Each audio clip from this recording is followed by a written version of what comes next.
Le club du Caire, Ahmed Saleh et Abdullah Minyawi font résonner leur dernière création de musique électro-soufie. Le duo incarne la nouvelle génération de musiciens qui fait danser le Caire. Leurs sons électroniques, hip-hop, jazzy ou rock sont parfois mixés avec de la musique traditionnelle. Les choses bougent sur la scène musicale. Il y a beaucoup de collaborations, de concerts et d'opportunités de se faire connaître. Le mouvement a démarré au milieu des années 2000 dans les quartiers populaires. Ignorés par les maisons de disques, les artistes mixaient à l'aide de logiciels gratuits ou bon marché et diffusaient leur musique sur Internet. Un nouveau genre musical, le mahraganat, est devenu le plus écouté en Égypte. Ces morceaux sont maintenant les plus joués au mariage. C'est tout ce qu'ils passent comme musique du début à la fin.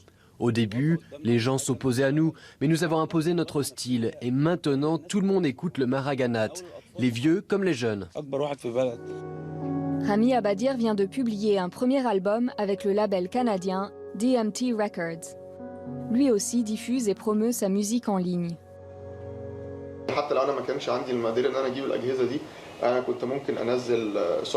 Même si je ne peux pas me procurer d'équipement adéquat, je peux télécharger des logiciels pour faire de la musique. J'apprends comment faire sur Internet, tout seul ou avec l'aide d'amis.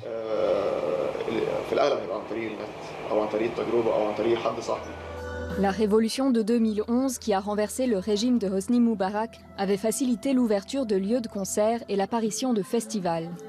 Depuis, le contrôle étatique s'est de nouveau resserré et certains clubs ont dû fermer. Mais la scène indépendante résiste et les Égyptiens collaborent aujourd'hui avec des artistes de nombreux pays de la région.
Merci France 24, il est 6h du matin, nous sommes le mercredi 30 novembre, c'est vraiment bientôt la fin, tant mieux du mois le plus triste de l'année.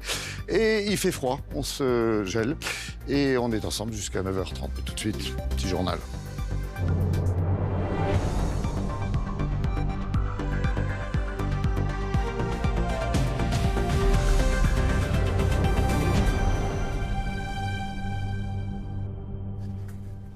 « 6h du matin, Karine Bastrégis. Bonjour, première édition avec à la une. Bonjour Laurent, à la une, on va revenir sur le procès de la chemise arrachée chez Air France puisque le verdict c'est aujourd'hui. À tout de suite. Pas le jour.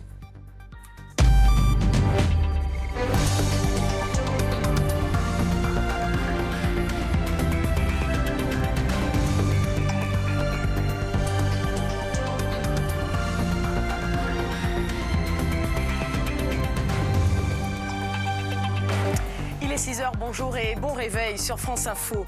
La justice va trancher aujourd'hui dans le procès de la chemise arrachée chez Air France. Jusqu'à 4 mois avec sursis et 1 000 € d'amende ont été requis contre les 15 salariés mis en cause. Les boîtes noires de l'avion qui transportait l'équipe de football brésilienne ont été retrouvées. Elles devraient permettre de faire la lumière sur les circonstances du drame qui a coûté la vie à 71 personnes. Et puis si vous êtes amateur de truffes, sachez que vous consommerez bientôt peut-être des truffes importées d'Espagne, de Chine ou d'Italie. La sécheresse de cette année en France engendre une pénurie sans précédent. Le procès de la chemise arrachée du DRH d'Air France et la justice qui doit trancher aujourd'hui. Fin septembre, le procureur de la 14e chambre du tribunal correctionnel de Bobigny avait requis entre 2 et 4 mois de prison avec sursis contre 5 salariés, une amende de 1 000 € contre les 10 autres. Dominique Verdaillan. Un jugement qui peut calmer les esprits comme il peut raviver une tension qui perdure depuis plus d'1 an. Fin septembre, les 2 cadres d'Air France et les 15 salariés jugés pour violence et dégradation s'étaient retrouvés durant 2 jours au palais de justice de Bobigny dans une ambiance tendue. Le 5 octobre 2015, une manifestation organisée pour protester contre un plan de restructuration dégénère. Un DRH et un responsable long courrier sont violemment pris à partie. Pour les avocats de ces derniers, ces violences étaient inacceptables. Les libertés syndicales sont fondamentales, font partie de la démocratie, mais rien ne justifie les violences à l'égard d'innocents. Pour la CGT, qui depuis le premier jour soutient les prévenus, le tribunal doit replacer ces faits dans le contexte social. On avait plus de 10 000 suppressions d'emplois depuis 2011. On en avait 2 900 supplémentaires avec des licenciements à la clé. La violence, elle est vraiment de l'autre côté.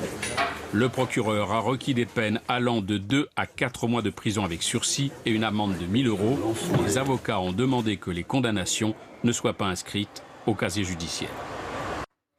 Dans certains départements de France, le rapprochement entre police municipale et nationale, voire la gendarmerie, continue.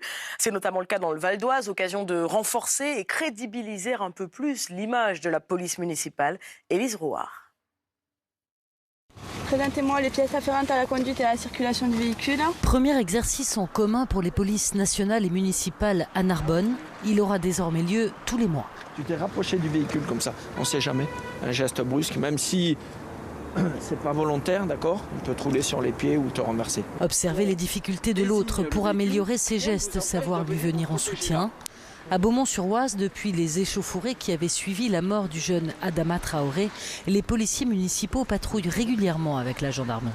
La population a du mal à reconnaître dans la police municipale une police à part entière.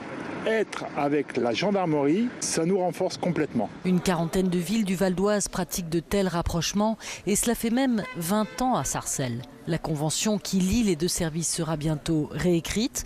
Quant à leur tour, les policiers municipaux de la ville seront armés.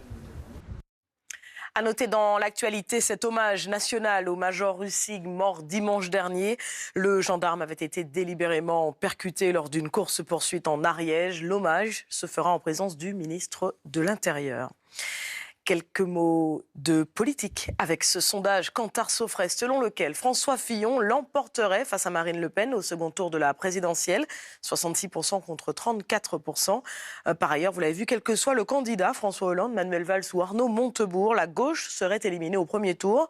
Mais on le sait évidemment, rien n'est joué, nous ne sommes qu'au mois de novembre.